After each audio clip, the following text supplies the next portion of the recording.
Very good morning, dear students. In this video, I am going to explain about the compounds of oxygen. So in last video, we have seen about general characteristics and properties of group 16 elements. So group 16 elements are also known as chalcogens, and it is a oxygen family. Why it is oxygen family? Because it is started with the element oxygen, so we can call it as oxygen family. Okay, and these elements mainly involved in the formation of ores, so that we can also say they are calling as chalcogens. Chalcogens means ore formation or ore forming capacity containing. So that's why they are also known as chalcogens.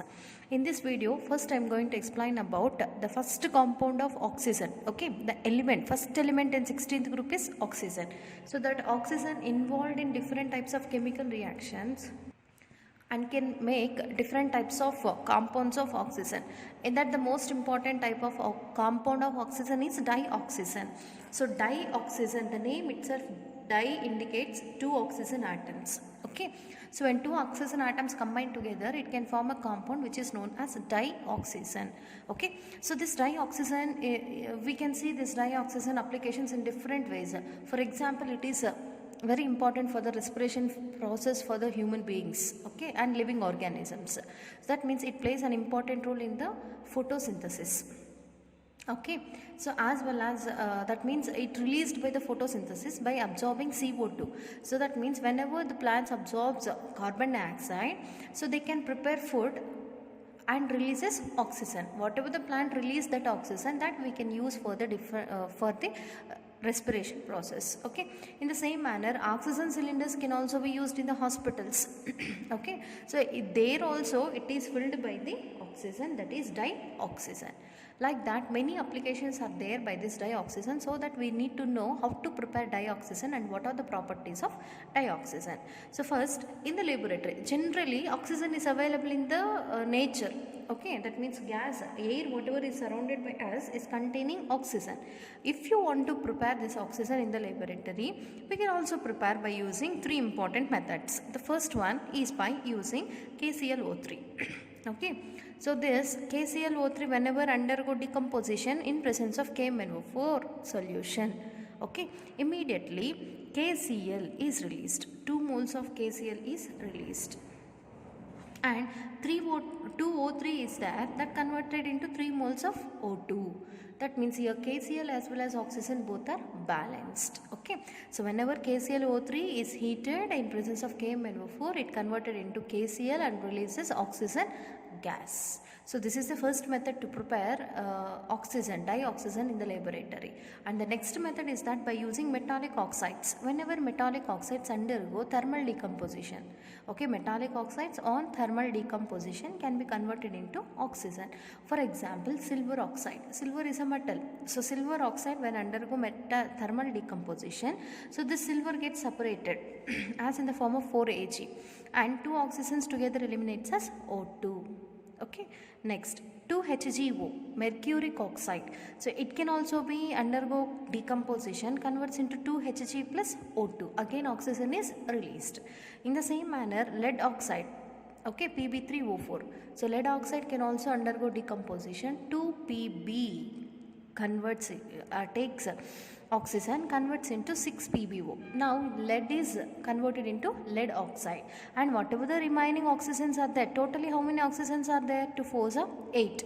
In that 6 are involved in the formation of lead oxide, still 2 more are there, that 2 are released in the form of O2. Okay, next 2PbO2, lead dioxide. So this lead dioxide can also undergo decomposition, converts into lead monoxide. Okay, among the 4 oxygens, 2 twos of 4 oxygens, 2 are involved in bond formation with the lead, converts into lead oxide. Okay, and 2 oxygens are released in the form of dioxygen. That means all these are examples of the reactions where we can prepare oxygen by using metallic oxides. When metallic oxide undergo decomposition, converts into metals and releases dioxygen gas. In the same manner, even oxygen can also be prepared by using hydrogen peroxide. So the formula for hydrogen peroxide is H2O2. Okay, when this hydrogen peroxide undergo reaction, water is getting released. Okay, water is released and remaining oxygens are released in the form of dioxygen. Okay, whenever hydrogen peroxide undergo reaction, it releases water and oxygen.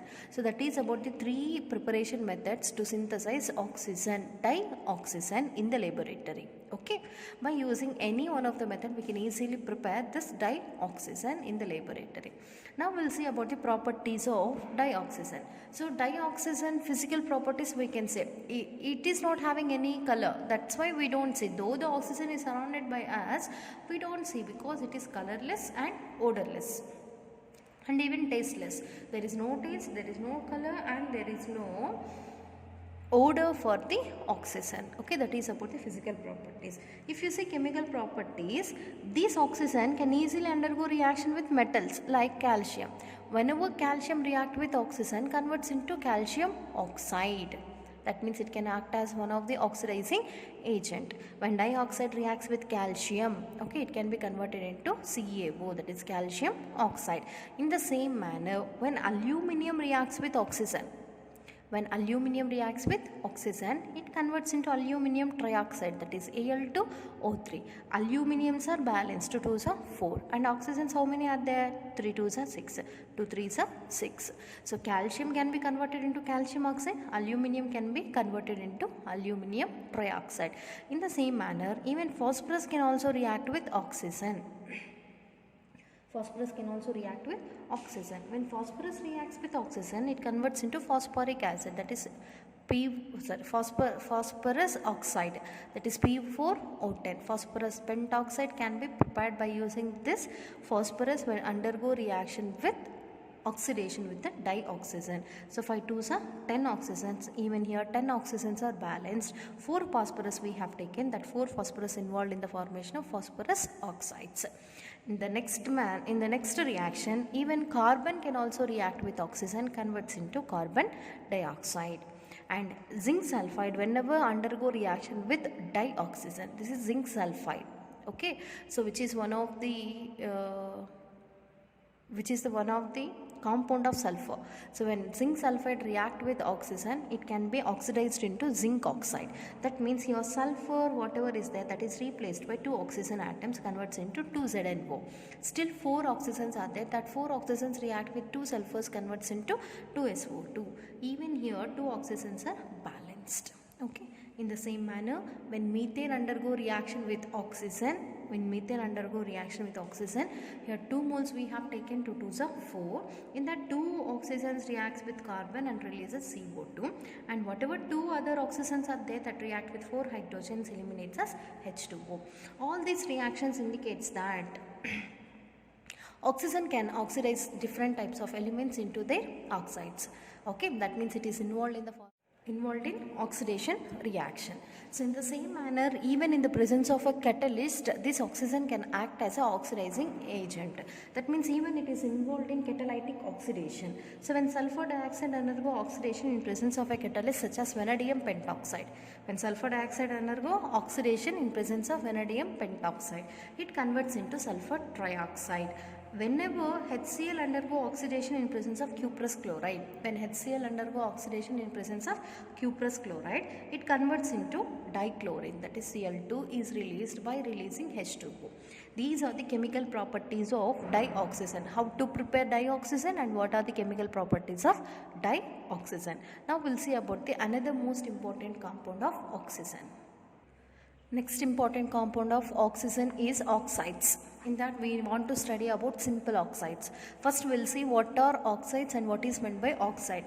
So a binary compound of oxygen with other element. Okay, a binary compound of oxygen with other element is called oxide. So here we want to take a binary compound of oxygen that whenever combined with an element that is known as oxides. Okay, so these oxides are again classified into 2 types, that is simple oxides and mixed oxides. So simple oxides, they cannot be further divided into simple other oxides, they are already simple. Okay, whereas in mixed oxides can be easily condensed into some other simple oxides.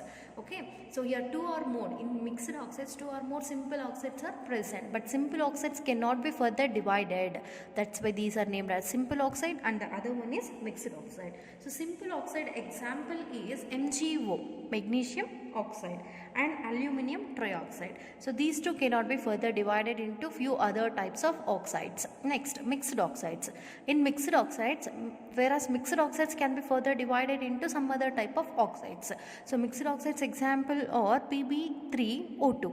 It can be converted into Pb2O and PbO. Okay, so lead oxides and lead dioxides can be easily prepared by using Pb3O4 as well as Fe3O4. Fe3O4 can be converted into Fe2O3 as well as FeO. So that means here in this two different types of oxides are there, and even here two different types of oxides are there. That means mixed oxides can be easily divided into further other types of simple oxides. Okay, in your syllabus you have only about the simple oxides. Okay, because it is a binary compound of oxygen with other element, so that we can say simple oxides. Such simple oxides are again classified into three important types, that is acidic oxides, basic oxides and amphoteric oxide based on their nature.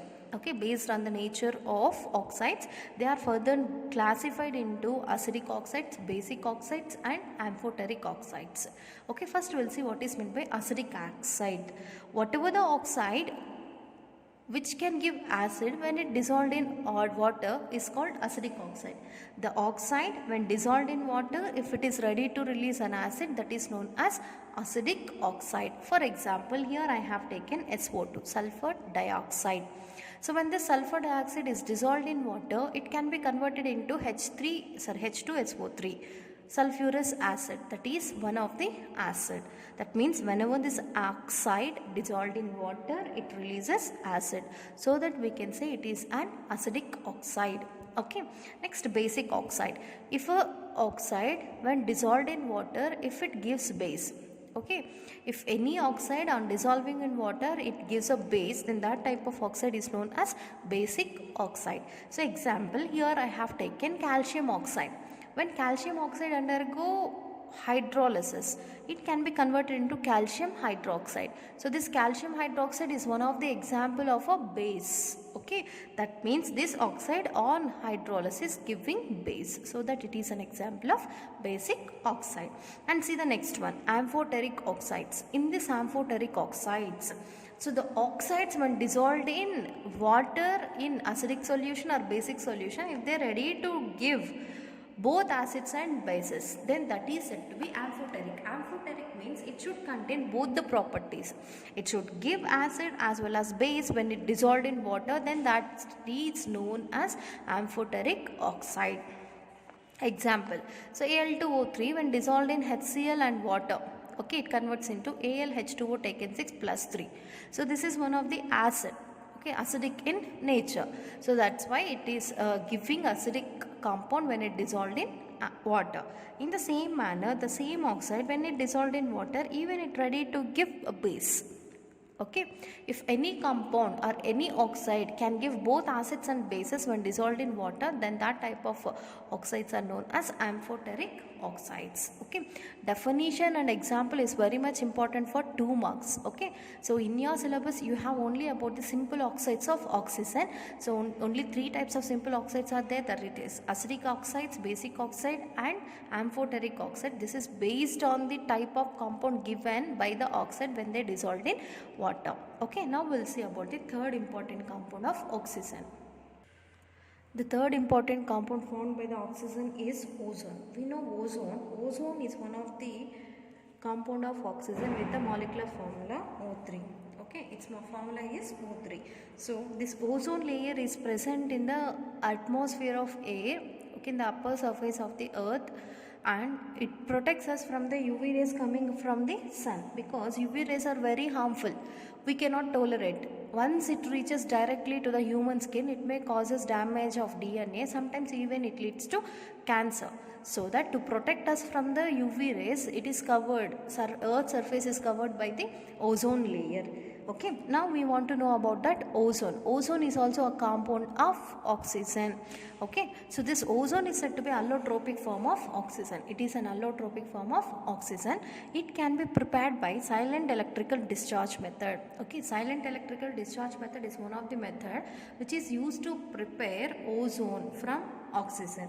When oxygen undergo decomposition, when oxygen undergo silent electrical discharge method, immediately it can be converted into ozone. Okay, when 3 moles of oxygen reacts, it converts into 2 moles of ozone, and it is endothermic reaction because it absorbs some amount of energy. 142 kilojoules per mole amount of energy is absorbed by the oxygen to convert into ozone. Okay, if you see properties, it is pale blue gas.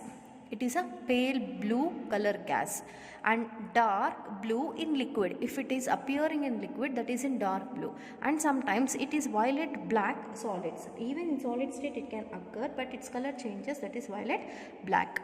Okay, if it is in gaseous state, that is in pale blue color. If it is in liquid, it is in dark blue color. If it is existing in solid state, it is violet black in color, and it is containing some characteristic smell.